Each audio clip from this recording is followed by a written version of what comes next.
Cumva mintea noastră are niște performanțe pe care noi, dacă le antrenăm în fiecare zi, putem să ajungem la anumite funcții mai evoluate, la anumite momente din care să scoatem mai mult în viață, să ne concentrăm mai mult, să avem mai multe idei, să fim mai atenți cu lucrurile pe care le facem și să căutăm această evoluție din această funcție a rațiunii pe care noi o avem de antrenat. Ce vă dau astăzi? Vă dau niște elemente, niște exerciții care vă pot fi utile pentru a mări performanțele mentale și pentru a putea aduce așa mai multă putere, ca și mușchi la mâini sau la picioare și mușchi la minte, încât să fim mai eficienți în viață. Să-i dăm drumul!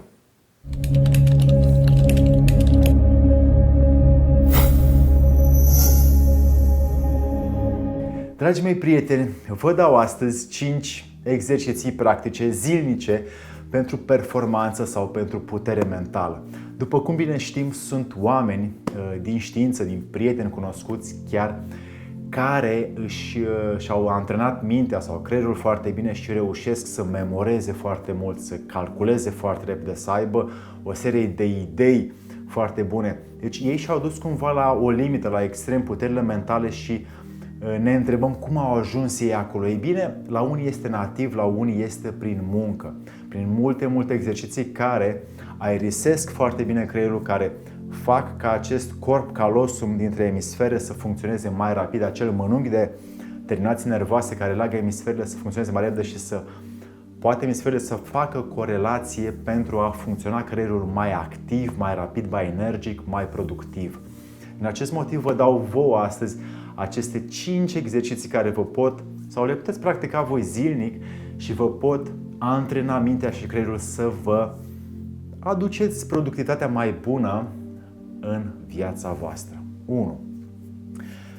Mâna mai puțin dominantă este un secret, este un exercițiu neurobic pe care îl puteți face oricând în fiecare zi, punând atenție pe mâna mai puțin dominantă. La mine fiind stânga, încerc să deschid ușa cu mâna stângă, să beau o cană de ceai cu mâna stângă, să mă spăl pe dinți cu mâna stângă, să mănânc cu mâna stângă, să fac anumite lucruri cu mâna stângă, chiar să scriu uneori chiar și la laptop, chiar și pe telefon, chiar și de mână, și să mi-o folosesc pentru a îmi ordona mai bine funcțiile prin sistemul nervos către creier și înapoi prin mușchi către mâna stângă, încât să ordonez această mână prin mecanică să fie la fel ca și cea dreaptă și să mă pot folosi de ambele, să devin ambidextru chiar, ca să reușesc să pot face la fel lucrurile cu ambele mâini. Dar de fapt creierul ordonează aceste funcții să fie corelate, corect distribuite și să mă folosesc de acest lucru.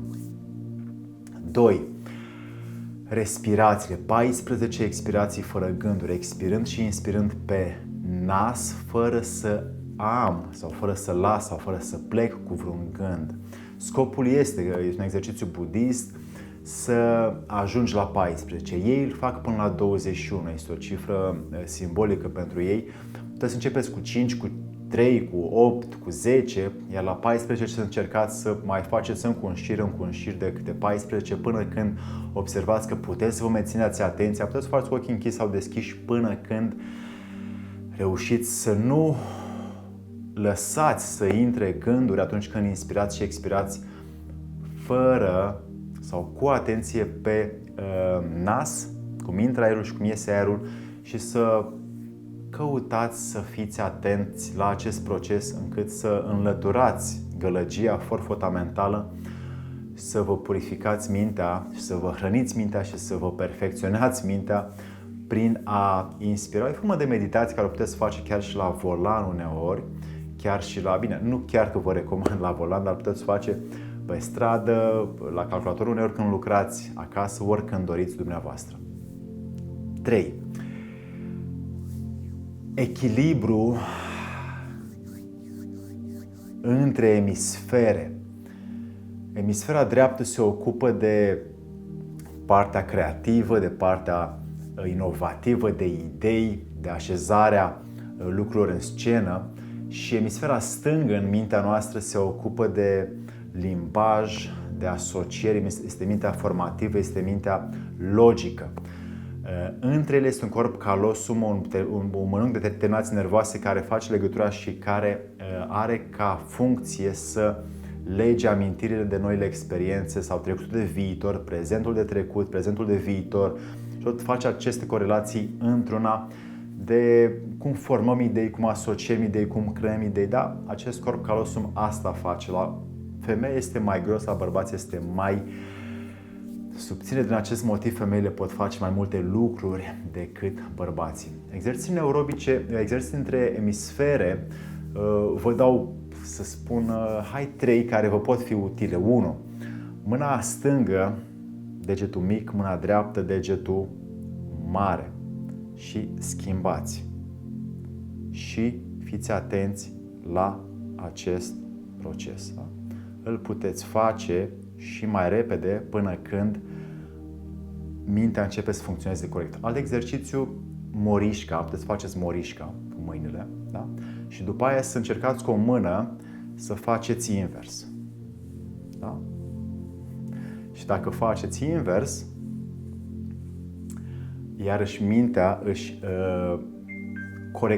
direcționează corect sistemul nervos și puteți să faceți mișcarea, da? Cu o mână să faceți măcar invers, încât să antrenați acest corp callosum care leagă emisferele.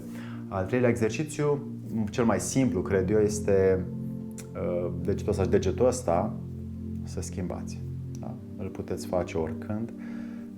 Mai sunt și multe altele pe care mă puteți întreba, vi le dau după aia cu mare drag sau mergeți la seminarii, la cursuri și faceți-le. 4. Un alt exercițiu mental pentru performanță mentală este să adaugi sau să scoți un cuvânt din rutina ta zilnică.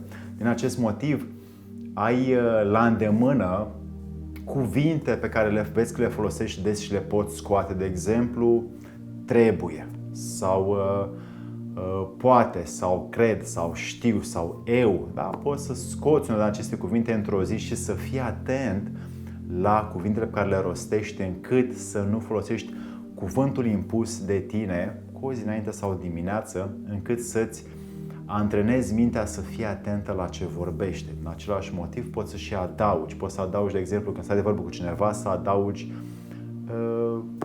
da, Petru, ce mai faci, Petru? Cum te cheamă, Petru? Unde ai fost, Petru? Da, poți să-i rostești omului numele care vorbești. Poți să rostești numele oamenilor, să dai această comandă sau acest exercițiu zilnic și să te folosești de numele oamenilor mai des în acea zi. Poți să joci cu aceste lucruri zi de zi și să vezi că, de fapt, mintea ta se va subordona voinței tale dacă ai un scop și vrei să o duci la o performanță mai înaltă. Și 5. Cel mai important, de fapt, exercițiu care e și cel mai greu de altfel, care vă poate aduce o performanță mentală mare în timp, este imaginația nedorită.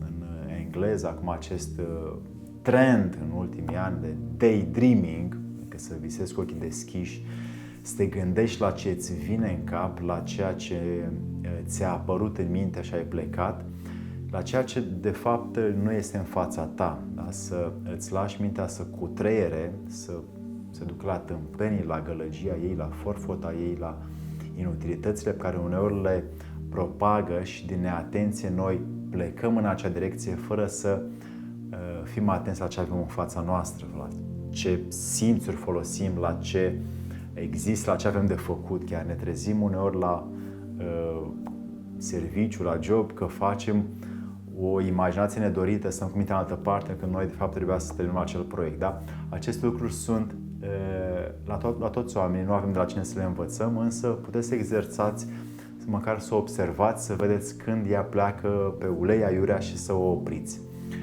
Acest exercițiu de imaginație nedorită înseamnă, de fapt, să vă faceți imaginație dorită, să vă ordonați, controlați, așezați, organizați, puneți un pic de voință în gândurile dumneavoastră încât să le puteți măcar monitoriza și după aia controla și să nu le mai lăsați să se mai repete în acest în mod haotic în care ele vin. Imaginația nedorită are ca exercițiu imaginația dorită, cea voluntară, conștientă, atentă, plecată din voința ta, plecată din că atunci când faci un plan trebuie să pleci la munte, trebuie să-mi fac un plan ce bagaje mi-au cu mine, da? La fel să-ți poți ordona gândurile în același fel sistematic încât să începi să controlezi tu mintea, nu să o facă, nu să te controleze ea pe tine. Dragii mei, aveți aceste 5 exerciții practice zilnice pentru a putea să aduce mai multă performanță mentală în mintea fiecărui om și să le practicați mai întâi înainte să le vorbiți cu altcineva, să le testați, să le verificați, nu le credeți din ceea ce le-am spus aici și să vă bucurați de ele pentru a vă face mintea mai concentrată, mai clară, mai inovativă, să aveți mai multe idei de altfel și să vă fericiți cu ea. Mai multe detalii pe alexandruplesa.ro, pe antrenorulminții.ro și să dați și un subscribe mai jos ca să fiți printre fericiți oameni care primesc aceste videouri fiecare miercuri. Să vă fie de bine!